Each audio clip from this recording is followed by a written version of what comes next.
মিলেছে? হ্যাঁ, হুবহু এক।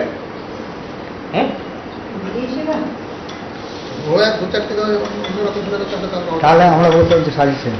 এখন মেলানোর প্রশ্নই নেই। This is subject matter of enquiry. আদৌ পাস হয়েছে কিনা এই লোডফ্যাক্ট এই টোটাল অ্যাফেয়ার, কিন্তু এখন উই ক্যান নট সে। সত্য বড় কঠিন, সত্যকে মেনে নেওয়ার সাহসও সবার থাকে না, তাই সত্য বেরিয়ে এলেই আপ্রাণ চেষ্টা হয় আড়ালের। খোদ মাদ্রাসা শিক্ষা পর্ষদ ইংরেজি পরীক্ষায় প্রশ্ন ফাঁসের কথা স্বীকার করে নিলেও সেই কঠোর সত্যি এখনও মেনে নিতে পারছে না রাজ্য সরকার, নাকি ফাঁস হয়েছে বলতে লজ্জা করছে।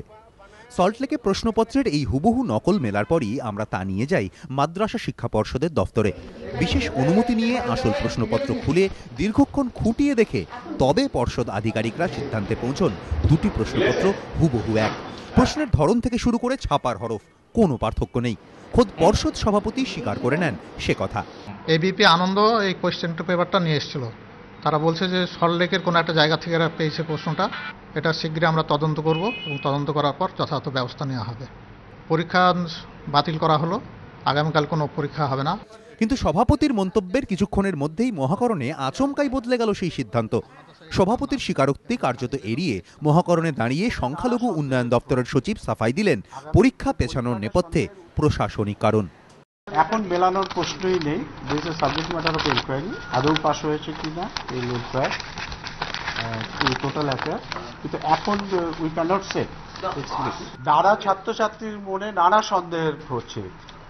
আগামী পরীক্ষাটা সন্দেহের ঊর্ধ্বে রাখার জন্য we have decided to postpone the 7 থেকে 12 প্রশাসনিক কারণের জন্য আমরা স্থগিত রাখলাম সঙ্গত।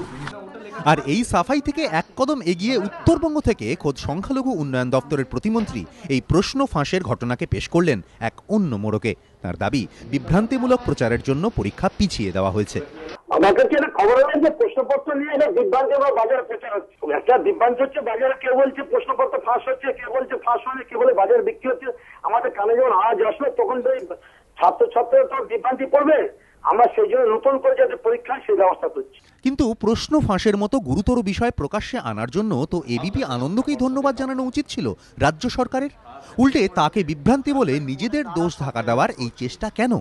পরীক্ষার পর যদি প্রশ্ন ফাঁসের কথা জানা যেত তাহলে হাজার হাজার পরীক্ষার্থীর হয়রানির দায় কে নিত?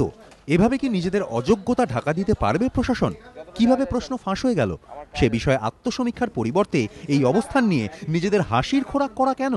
বিভিন্ন মহলে উঠছে প্রশ্ন। কৃষ্ণেন্দু অধিকারী, এবিপি আনন্দ, কলকাতা।